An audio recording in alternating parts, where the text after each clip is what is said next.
The morning mist clings to the plowed fields of Agincourt on a cold October day in the year 1415. Thousands of French knights clad in polished plate armor wait impatiently for the signal to charge. Their horses stomp the wet earth, creating a rhythmic thrum that vibrates through the ground. Across the muddy expanse stands a smaller force of tired and dysenteric Englishmen. They are hungry and vastly outnumbered by the fresh and eager enemy forces. Silence hangs heavy over the valley, broken only by the clinking of steel and the murmurs of prayer. This is not merely a battle for territory, but a desperate stand for survival against overwhelming odds that favor the heavy cavalry of France.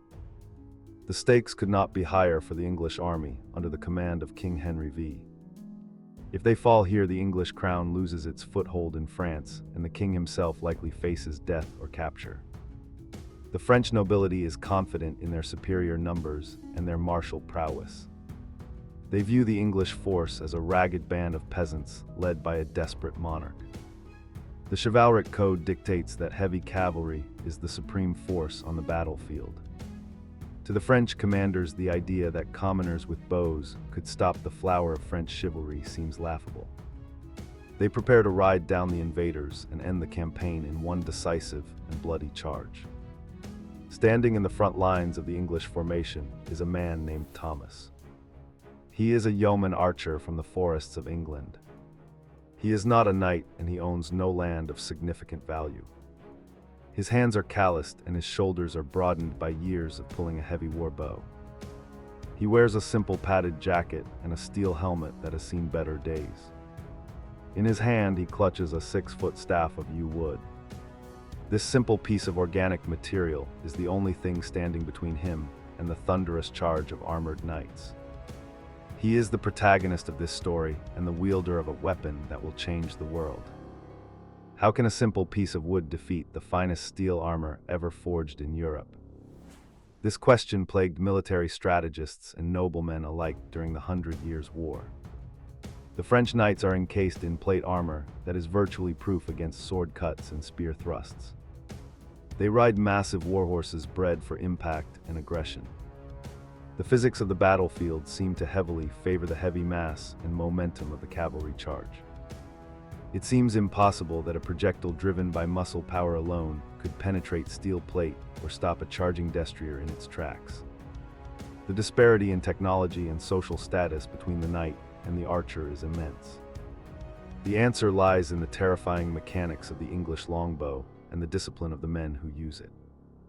As the French charge begins, Thomas and his fellow archers draw their bows to their ears. With a sound like tearing silk, thousands of arrows launch into the sky. They do not fly flat but arc high before plunging down with devastating kinetic energy. The bodkin points punch through mail and find gaps in plate armor. Horses panic and stumble in the mud, creating a chaotic crush of bodies. The reveal is brutal and immediate as the pride of the French nobility is decimated by a storm of white-fletched death delivered by the common man. To understand this devastation, we must look back to the origins of this weapon. The longbow was not originally an English invention, but rather a weapon of the wild Welsh tribes. During the campaigns of King Edward I in Wales, the English encountered this deadly bow firsthand. The Welsh archers used rough elm bows to inflict heavy casualties on the English invaders. These bows were powerful and capable of piercing the mail armor of the time. King Edward I, a pragmatic and ruthless military leader, saw the potential in this weapon. Instead of merely defeating the Welsh, he decided to incorporate their weapon and their tactics into his own military machine. The transition from the Welsh elm bow to the legendary English longbow involved refining the materials and the design. The preferred wood became yew, which offers a unique combination of properties. Yew wood contains 2 distinct layers that work in perfect harmony. The outer sapwood is elastic and resists tension, while the inner heartwood is dense and resists compression. When a bowyer crafts a longbow, he preserves both layers in the single stave.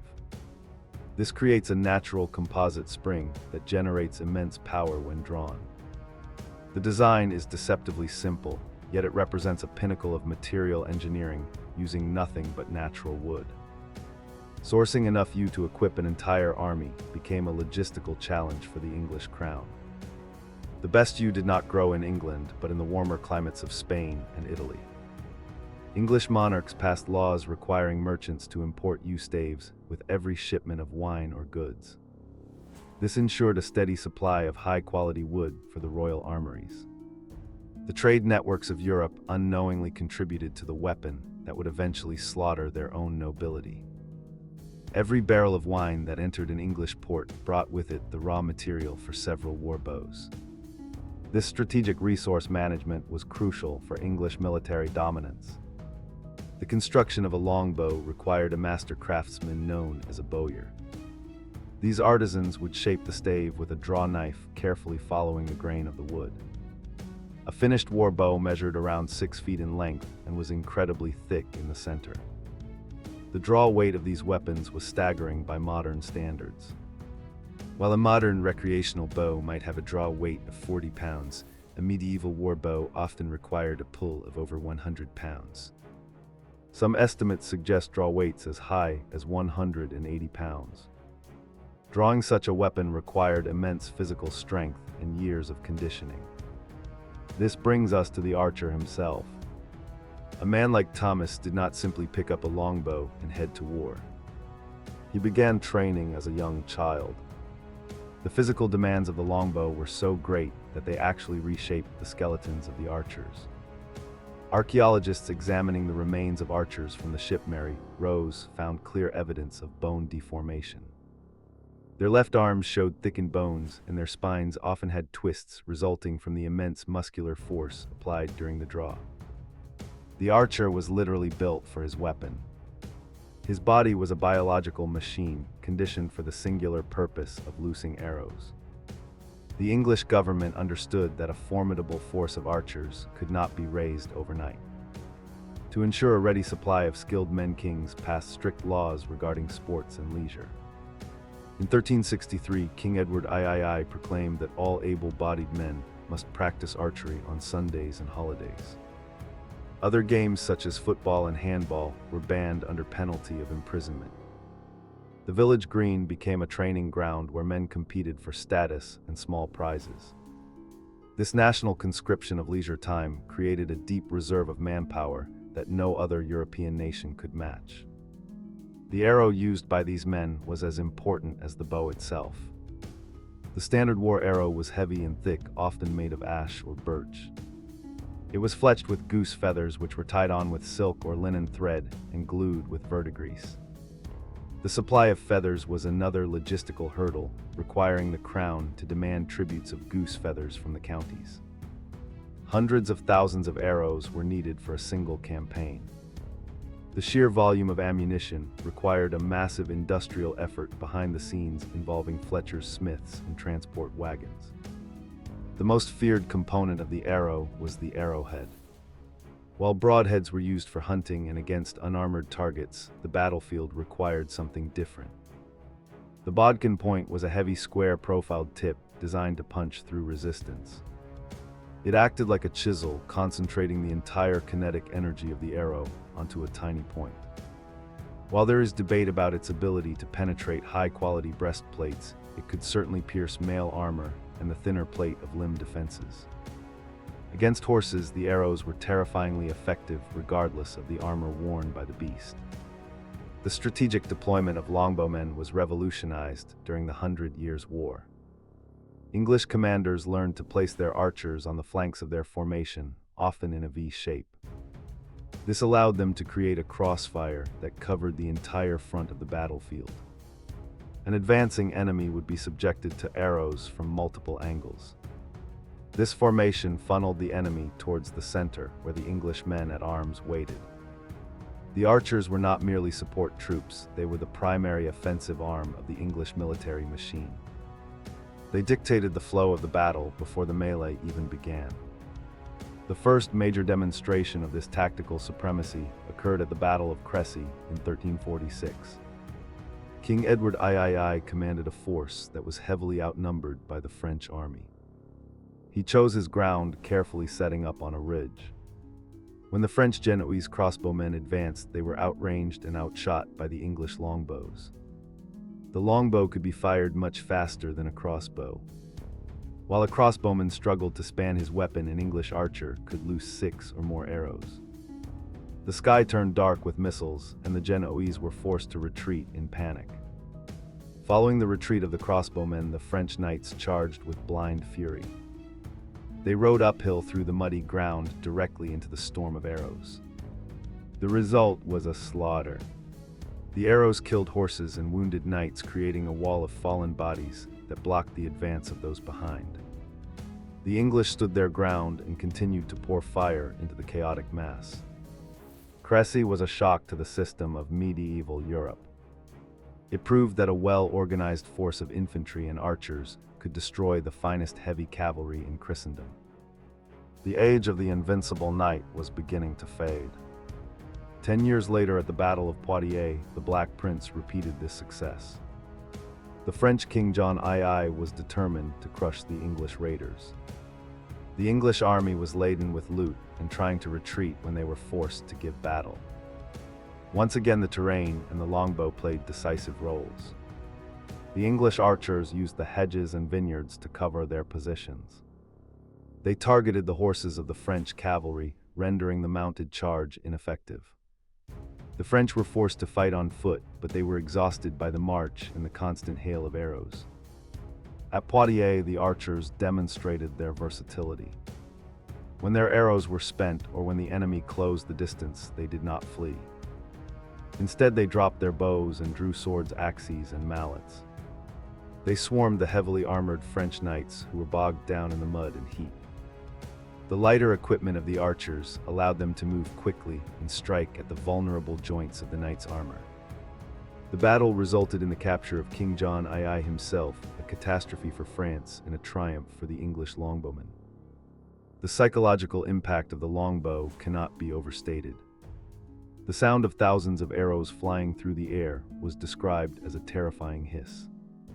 The visual of the sky darkening and the sudden indiscriminate death raining down broke the morale of many armies. Soldiers knew that armor offered no guarantee of safety. A lucky shot could find the eye slit of a helmet or a gap under the arm.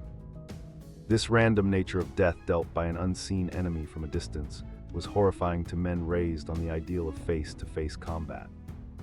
We must return to Agincourt to see the weapon at its absolute zenith.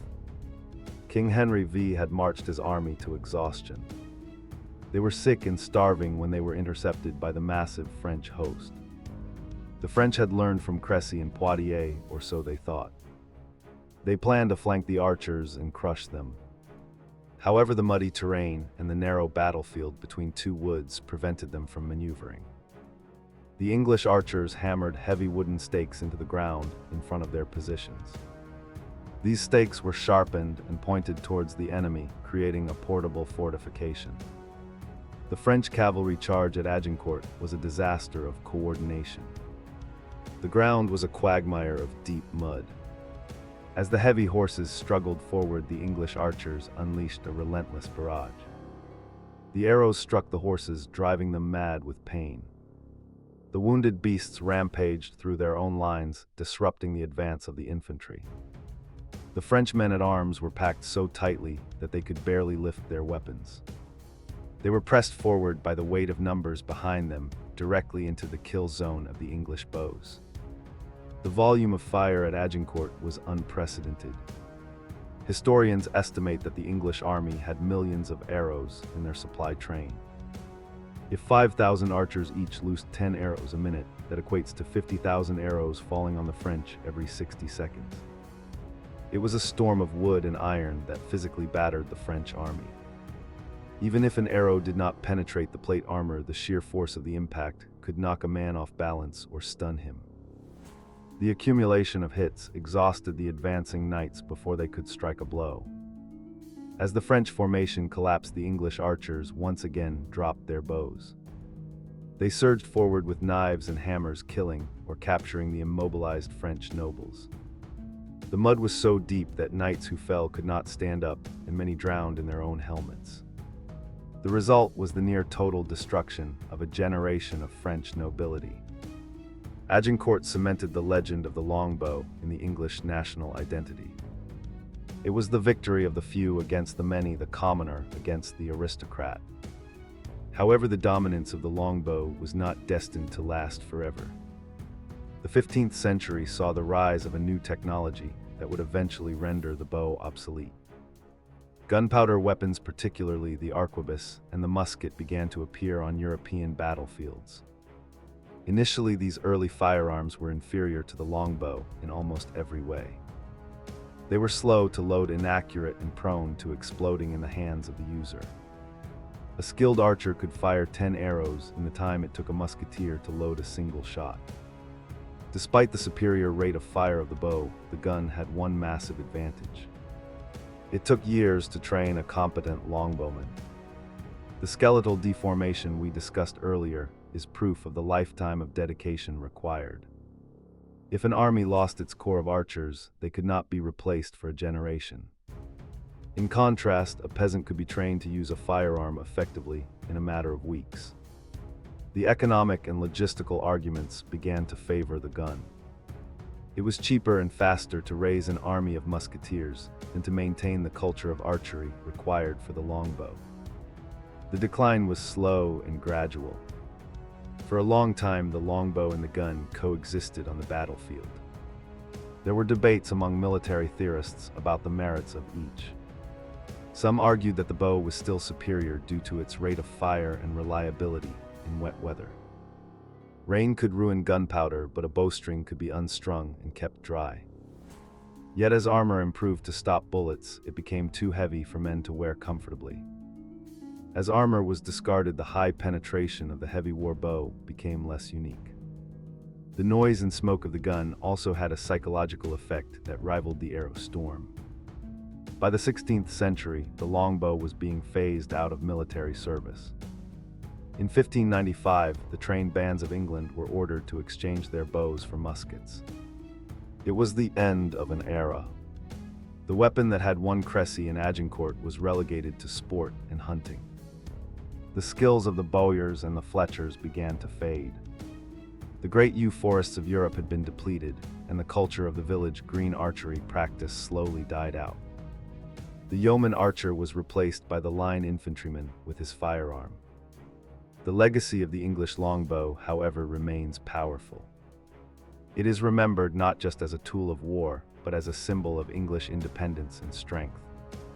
It represents a time when the skill of the individual soldier was paramount. The image of the yeoman standing firm against the charge of the knight is deeply embedded in folklore and history. It challenged the social order of the medieval world, proving that a king was only as strong as the common men who fought for him. Modern science has allowed us to appreciate the weapon even more. Reconstructions of war bows have shown us the terrifying power they possessed. Ballistic tests confirm that a heavy bodkin arrow could indeed penetrate the armor of the period under the right conditions. We now understand the biomechanics required to draw these weapons and the toll it took on the human body. The longbow was not a primitive weapon, but a highly optimized machine that pushed the limits of natural materials and human physiology.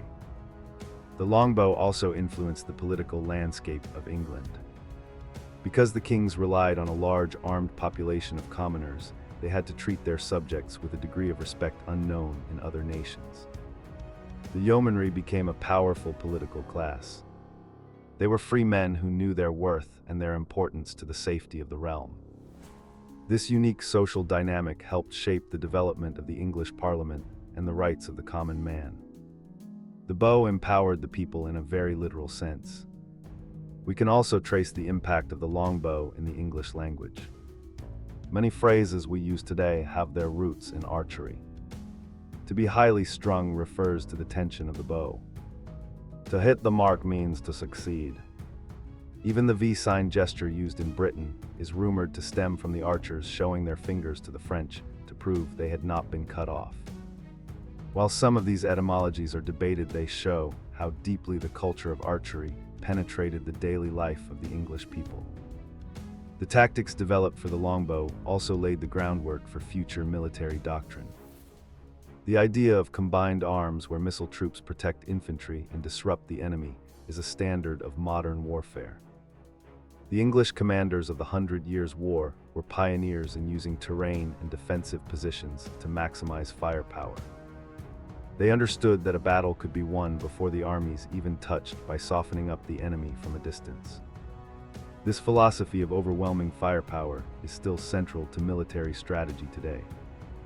As we look back at the history of warfare, few weapons have had such a concentrated period of dominance. For over a century, the English longbow was the queen of the battlefield. It dictated how wars were fought and how peace was negotiated. It humbled kings and elevated peasants. It was a weapon of terror and a weapon of national pride. The snap of the bowstring and the whistle of the arrow are sounds that defined an age of conflict and change. Today, the longbow is enjoyed by enthusiasts and historians who seek to keep the tradition alive.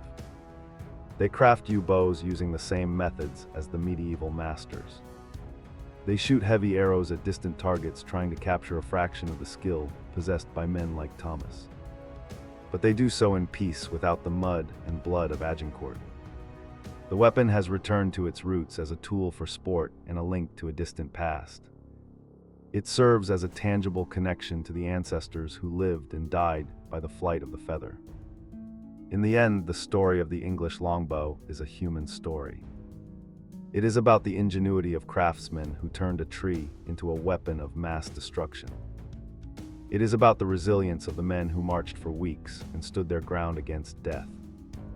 It is about the arrogance of leaders who refused to adapt and the brilliance of those who did. The longbow remains a testament to the power of simple technology when mastered by disciplined hands. It whispers of a time when the air sang with death and the course of history rode on the tip of a gray goose quill.